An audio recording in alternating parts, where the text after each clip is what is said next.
Thank you, Nigel, and welcome everyone. A lovely intimate group here and an intimate group on Zoom.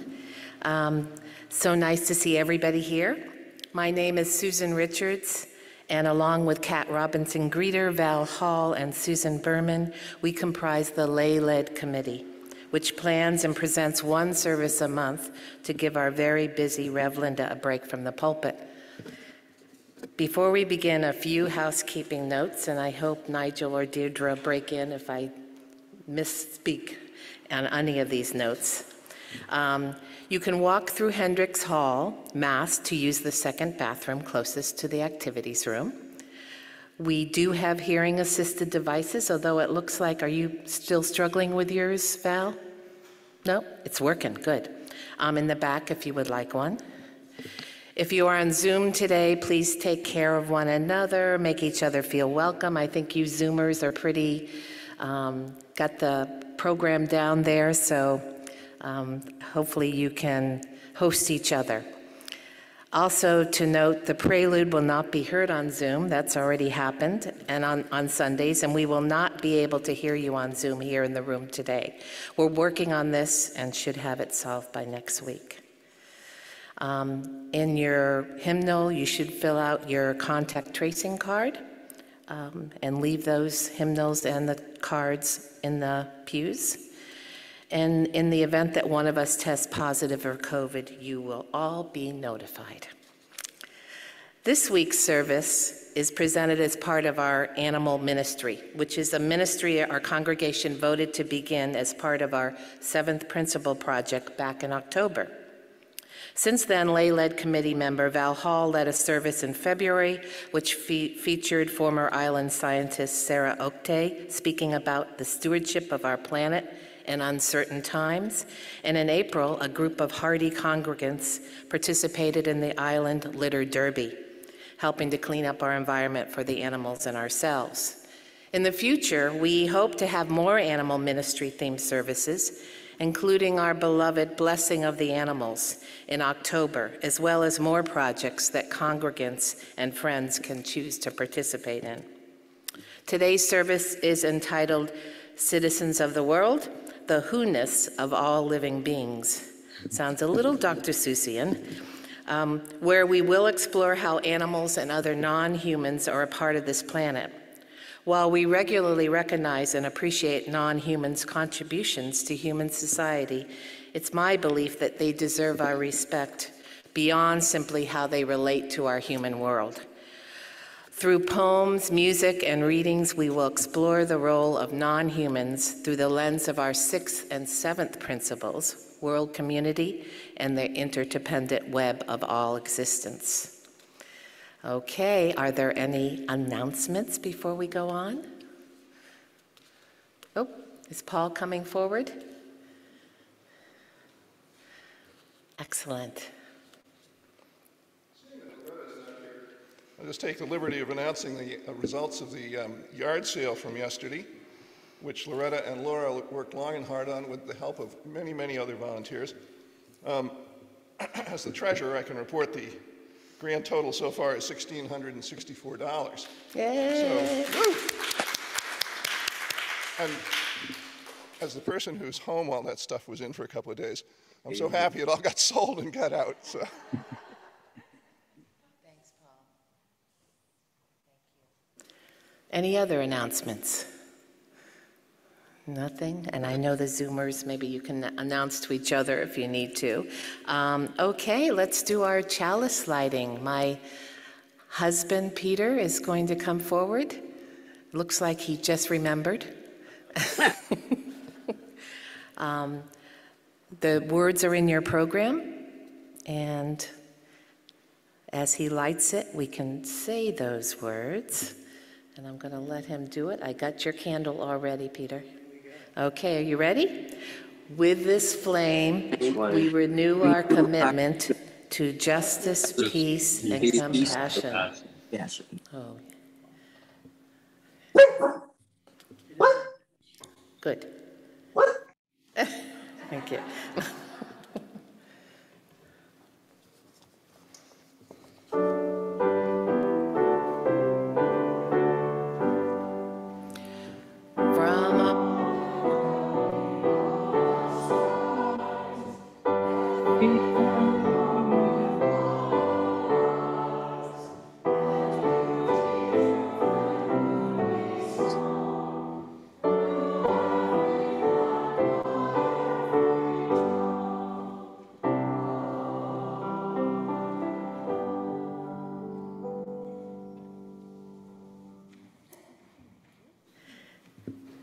It's the time in our service where we greet one another. Before we do, we ask if you are new today or returning after a long hiatus, please come up to one of the mics. I think I recognize, as Linda would say, we're actually using that in normal family conversation now, that just us chickens. And it's appropriate, especially today, just us chickens. So I think we're all set. Zoomers, you can do that with each other and unmute yourselves, and everybody can greet each other right now. Stand up, wave, say hi. Hi there. Hi, John. Hi, Colin. Hi, Randall and Connie. Hi, Bob and Hi, Loretta. Paul. Hi, Bob. Hi, Hi, Everybody. Hi, Randall Carol. Grant. Hi, Randall. John. Yes. Hi. Hi, Kathy. Well, welcome back for another Thank week. you. Thank you. It's great to be back. Welcome. Welcome. It's nice to see all of you. Yeah. Good. Good morning, everybody. Welcome. Look at this youngster here in the lower right of our screen. Hi. Good morning. Oh, yeah. Morning. Oh, how cute. Oh, Hi, Sarah. Christina. Hi, Kathy. How are you? Good morning. Good morning. Good morning. Hello, Sarah and Munchkin. Yes. Hi, John. Good morning. Hi, Paul. And everybody. Good morning. Hi, Brad. How are you?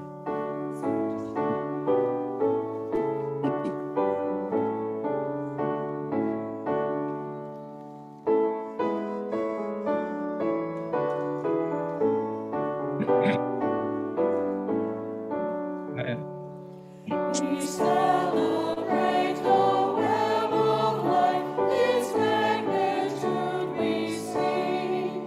For we can see divinity in every living thing.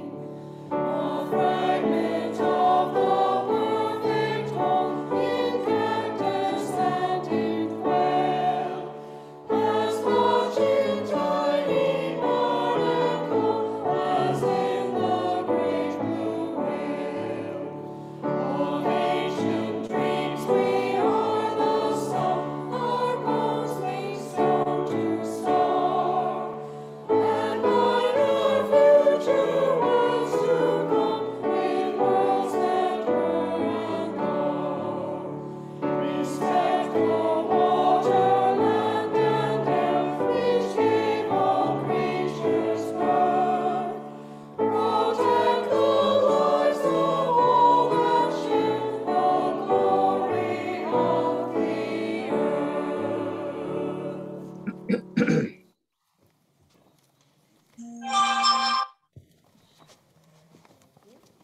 The heck was that?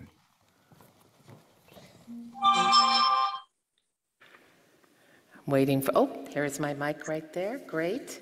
I have chosen a poem that is by a Native American French Canadian named Jamie, I'm losing her name here, Jamie Sams. And I looked her up, she's a Native American, or she recently passed away, spiritual teacher, and did this poem just touched me. So hopefully everybody will enjoy it. Making family. Earth Mother, teach me of my kin, of hawk and dove and flower, of blinding sunlight, shady knoll, desert wind and morning showers. Teach me every language of the creatures that sing to me, that I may count the cadence of infinite lesson and harmony. Teach me how to honor the sacred spaces of all, gently melding with the whole, answering the whippoorwill's call. Steamy tropics to glacial ice, to thundering ocean tides, in every grain of desert sands, your beauty forever abides. O Mother of every kingdom, let me claim my family's love, from the whales of deepest oceans to the winged ones high above. Expand my limited vision until I can truly know the missions of my relations and the blessings they bestow. That. And I'm really thrilled to introduce Jim Sulzer, who is going to sing a song that he wrote for our 2015. We did a service when the congregation was considering supporting changing the first UU principle from the inherent worth and dignity of every person to the inherent worth and dignity of every being. Our congregation overwhelmingly voted to support bringing this issue up at the General Assembly for a vote. We're still being discussed, of course, because we are UUs after all. It's a rather lengthy process. At any rate, I know that I and many, if not all of our congregants, are in support of this change, and the animal ministry is part of that support. The quote on the back of your program today is from Jim's song. Please take a moment to consider it as you make your way among the animals on this planet that we live on together. Thank you, Jim, for your contribution to the inherent worth and dignity of every being with this song, How Can We Know?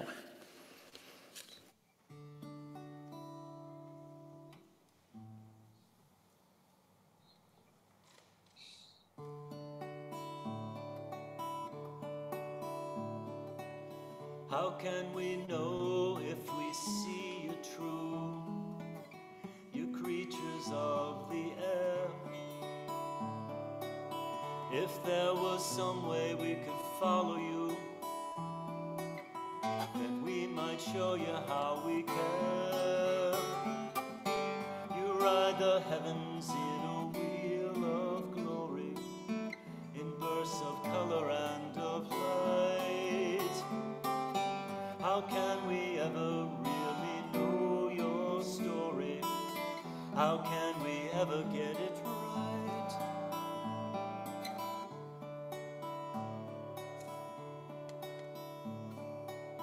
How can we know if we hear you true, you creatures of the land? If there was some way we could talk to you, then we might try and understand. You fill the earth with your sounds of living. You bark and growl and purr and bleed. How can we ever know what you are given? How can we make our bond complete?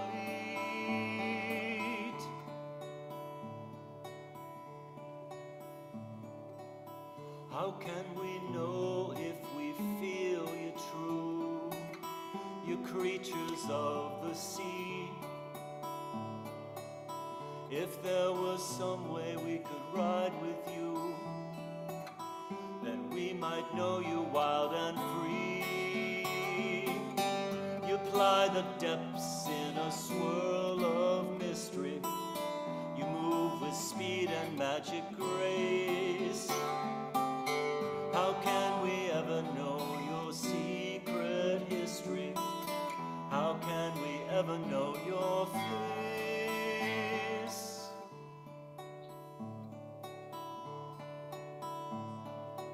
Air and water, son and daughter, how can we ever know?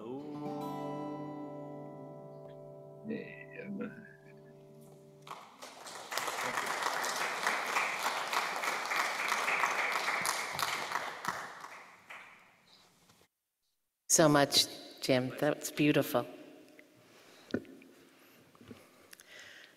So for a meditation, I've chosen another poem that speaks to me in a meditative way by Wendell Berry, The Peace of Wild Things. So take a deep breath, close your eyes if you'd like, and listen to The Peace of Wild Things. When despair for the world grows in me, and I wake in the night at the least sound in fear of what my life and my children's lives may be, I go and lie down where the wood drake rests in the beauty on the water, and the great heron feeds. I come into the peace of wild things who do not tax their lives with forethought of grief. I come into the presence of still water and I feel above me the day-blind stars waiting with their light. For a time I rest in the grace of the world and am free.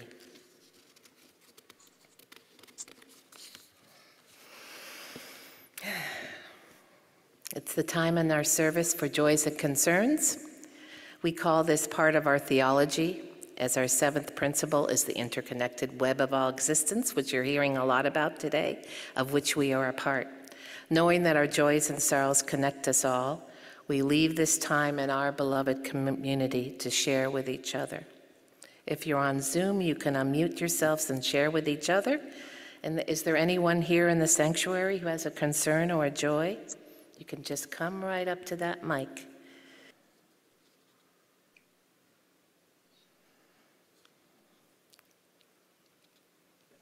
I think we're just experiencing the peace of all wild things. Nice. For all the joys that were expressed, we ask that they grow more joyful because shared here in this circle of friends. And for the sorrows shared and unshared, we ask that they grow easier to carry because brought here to this loving community.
Thank you. I guess I have to give commands to stand and sit. I'm not doing that, and people are just sitting. So that's okay. It's kind of one of those days. We have, I'm reviving, at least for this service, our Story for All Ages part of the service. I have a special book to share, one that I use with children all the time as it brings up great questions, philosophical questions even. It's about a young boy who has decided to squish an ant. and he can think of many reasons why he should squish that ant. However, the ant comes up with many reasons why he shouldn't, and the boy has to make a decision to squish or not to squish. This leads to the main question of the book, and I've actually read a philosophical analysis of this book. What makes someone worthy of respect? For this reading, I will be the boy and the narrator, and my talented husband, Peter, will be the ant. Let's see if I can find my script here. Okay, and I'm going to put on I'm supposed to be a 9-year-old boy, so I'll put on a baseball hat, but I think you're going to be able to tell that Peter is a ant. I'm an ant, yeah. Okay, imagine me as a kid looking down at the ant in the crack of the sidewalk. Hey, little ant down in that crack, can you hear me? Can you talk back? See my shoe? Can you see that? Well, now it's going to squish you flat. Oh, please, please, oh, please do not squish me. Change your mind and let me be. I'm on my way with a crumb of pie. Please, oh, please don't make me die. Anyone knows that ants can't feel. You're so tiny, you don't look real. I'm so big and you're so small, I don't think it'll hurt at all. Oh, but you are a giant, and giants can't know how it feels to be an ant. Come down close. I think you'll see that you are very much like me. Are you crazy? Me like you? I have a home and a family too. You're just a speck that runs around. No one would care if my foot came down. Oh, big friend, you are so wrong. My nest mates need me because I am strong. I dig our nest and feed baby ants too. I must not die beneath your shoe. But my mom says that ants are rude. They carry off our picnic food. They steal our chips and breadcrumbs too. It's good if I squish a crook like you. Hey, I'm not a crook. Hey, I'm not a crook, kid. Read my lips. Sometimes ants need crumbs and chips. One little chip can feed my town. So please, please don't make your shoe come down. But all my friends squish ants all day. Squishing ants is a game we play. They're looking at me, they're listening too. They all say I should squish you. I can see you're big and strong. Decide for yourself what's right and wrong. But if you were me and I were you, I would want you to be me too. Should the ant get squished? Oh, you're with me on this, Peter. Oh, yes. I forgot. Should the ant get squished? Should the ant go free? It's up to the kid, not up to me. We'll leave the kid with a raised up shoe. What do you think that kid could do? That's the end. Thank you, thank you. Okay. Next in our service are some readings we have by some very special people. And I have some readers that I would love to have join me up here. Thank you. I have chosen 4 individuals in order to feature short quotes, which will be read by Suze, Val, and Paul, which highlights these individuals' beliefs in terms of the connection between humanity and the rest of life on our planet. The first person, and I think you'll recognize all of these, the 4 folks, except for maybe Henry Beston, but hopefully maybe most of you know him too. Rachel Carson was a writer, scientist, and ecologist.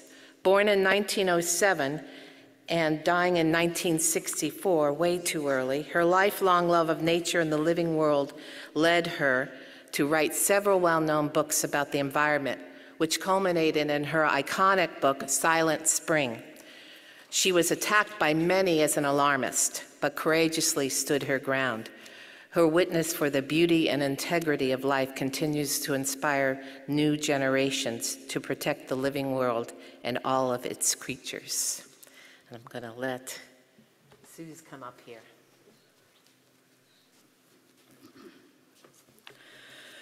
Until we have the courage to recognize cruelty for what it is, whether its victim is human or animal, we cannot expect things to be much better in this world.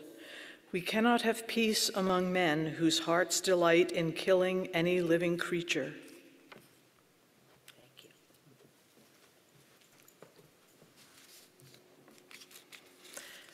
you. Next is Albert Schweitzer. Born in 1875, living until 1965, Albert Schweitzer was a theologist, doctor, musician, historian, and Nobel Peace Prize recipient in 1953. The expression reverence for life is the key to Albert Schweitzer's personal philosophy. No person must ever harm or destroy life unless absolutely necessary. This attitude permeated everything he did. Albert? Very little of the great cruelty shown by men can really be attributed to cruel instinct. Most of it comes from thoughtlessness or inherited habit. The roots of cruelty, therefore, are not so much strong as widespread. But the time must come when humanity, protected by custom and thoughtlessness, will succumb before humanity championed by thought. Let us work that this time may come. Until he extends the circle of his compassion to all living things, man will not himself find peace. It is man's sympathy with all creatures that first makes him truly a man.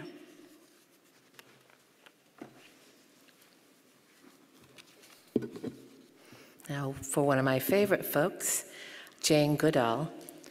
Born in 1934 and at 88 years old, Jane Goodall is still going strong. She first stepped foot on the shores of what is today Tanzania's Gombe National Park over 60 years ago. And during 6 decades, her research has transformed scientific perceptions of the relationships between humans and the rest of the animal kingdom. Today, her mission has evolved into a quest to empower every individual to make the world a better place for people, other animals, and the planet we share.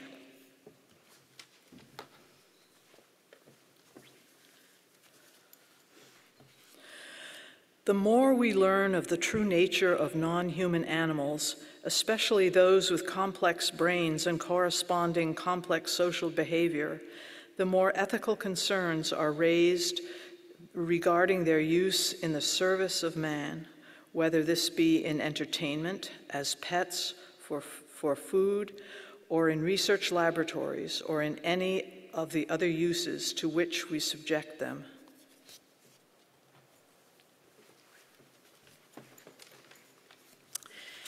Henry Beston, our final quote, lived from 1888 to 1968. He was born and grew up in Quincy, Massachusetts, became a teacher, writer, and naturalist. The book that brought him fame was The Outermost House, which he wrote after being spiritually shaken by his service in World War I. He retreated to the outer beach at Eastham and spent the better part of 2 years in a 20 by 16 house on the beach. After this experience, he wrote, "Nature is part of our humanity, and without some awareness of that divine mystery, man ceases to be man."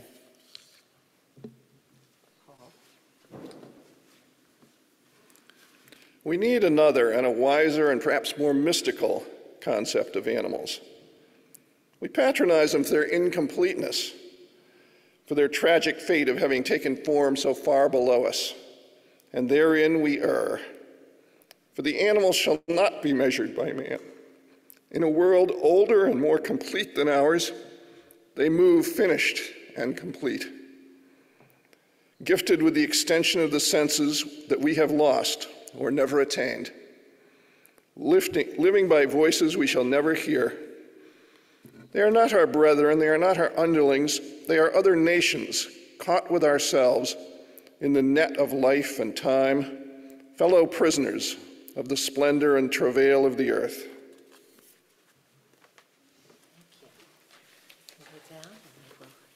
Thank you, Paul.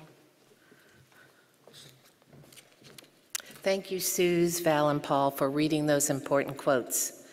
My short reflection here simply connects these quotes to our sixth principle, the goal of world community with peace, liberty, and justice for all, along with the seventh principle, respect for the interdependent web of all existence of which we are a part. If we change the one word in the first principle from person to being, as I believe we should, the inherent worth and dignity of every being becomes part of that connection as well, bringing us to 3 out of 7 principles, which include non-humans as part of our circle of caring. I note that the sixth principle refers to world community, which one can easily assume includes all humans and non-humans, all life. And of course, all existence in the seventh principle is already all-inclusive of humans and non-humans. So, where do we go from here? Well, I suggest we start by truly recognizing our fellow inhabitants as citizens of the world, and not, as Henry Beston so eloquently says, patronize them for their incompleteness, but recognize that they move finished and complete. To do this, we need to incorporate this recognition into our language.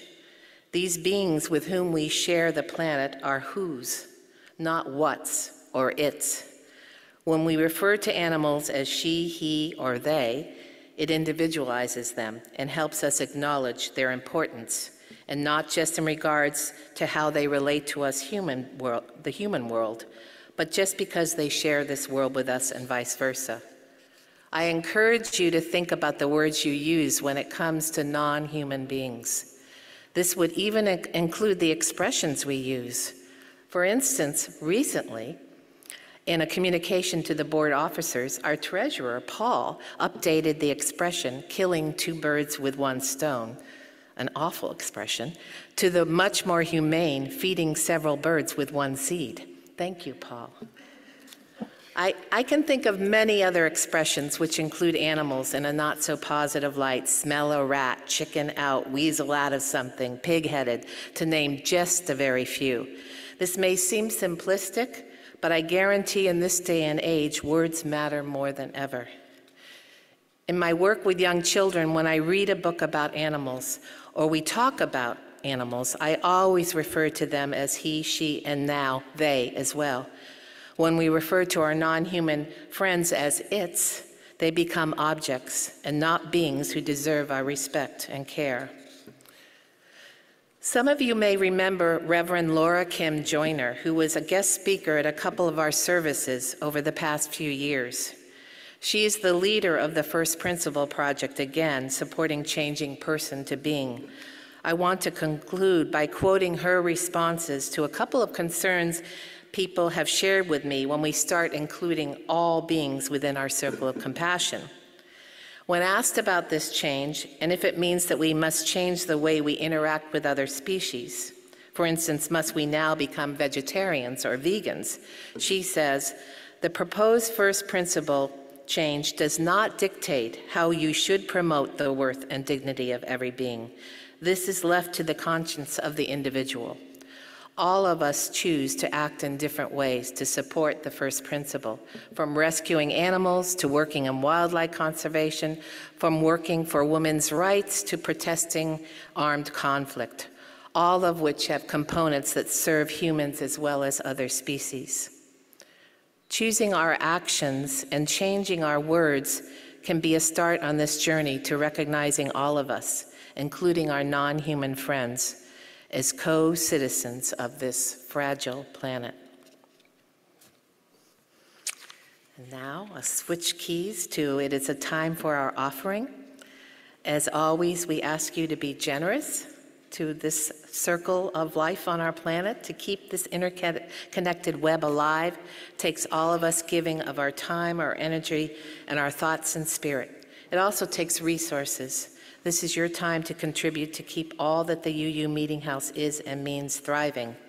You do all have cards in your hymnals for contact tracing and to put your offering within. If this is a pledge payment rather than an offering, please just write pledge on your envelope. You can also scan the QR code on your contact tracing card. You can also give on our website by clicking on contribute. If you need more time, more help, let us know. Thank you. Thank you for your generosity.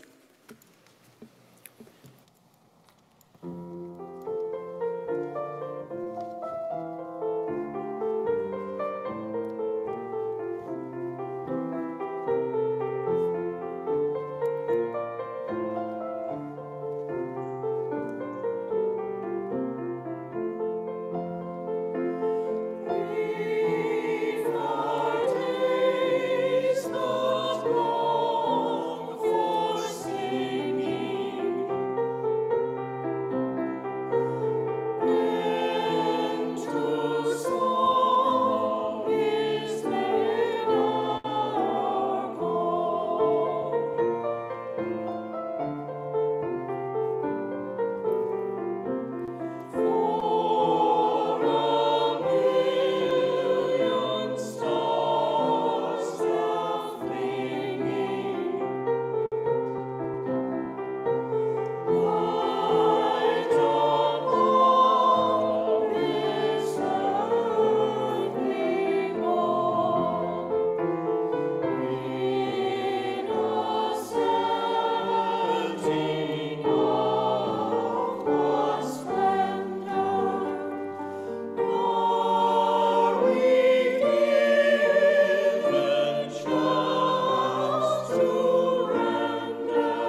Thank you, choir. Beautiful selection of music. Thank you, Nigel. And I wasn't here last week, but 2 new faces and voices that are, thank you so much. It was beautiful. Susan Kirk and I were talking about what's such a kind of a small group with a big sound. It's great. Thank you. Okay. Closing words for hard times. By Maureen Killoran. I chose this because it spoke to me as well. No matter how weak or frightened we may feel, we each have gifts that can make a difference in this world. In this coming week, may you do at least one thing to support the broken, to welcome the stranger, to celebrate what is worthy, to do the work of justice and love. Be strong, be connected. Each day act so you may be a little more whole. It's time to extinguish our chalice. Our aunt of the day will be coming up to help extinguish that. And hopefully you know the words by now. Let's say them together.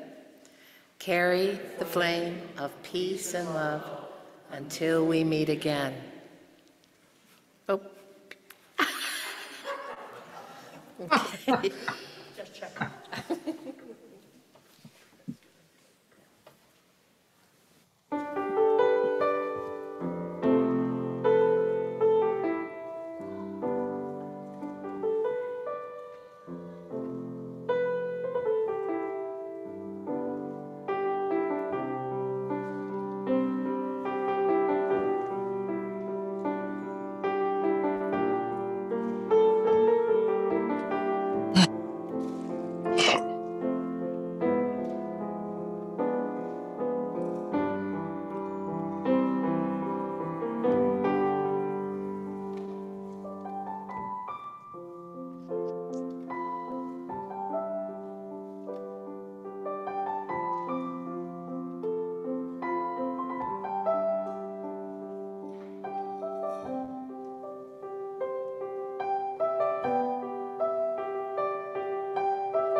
Thanks, Nigel. Dog dig done. Wow. It made me think of Go Dog Go of P.D. Eastman. That's what, when I first saw that. But anyway, thank you. Dog dig done. Okay, we have some, well, hopefully it's not just my veggie sticks in the back, but we have some snacks and refreshments and chairs in our beautiful remembrance garden. Joanne, is the pollinator garden been planted? Excellent, okay. Yes, Susan? Oh, raffle tickets are out back too for the beautiful quilt. And before I forget, Deirdre, thank you for guiding me through technologically speaking, because it's a challenge. I appreciate what you and Nigel and Linda do every week. I know it's not easy, so thank you. And thank you, Zoomies.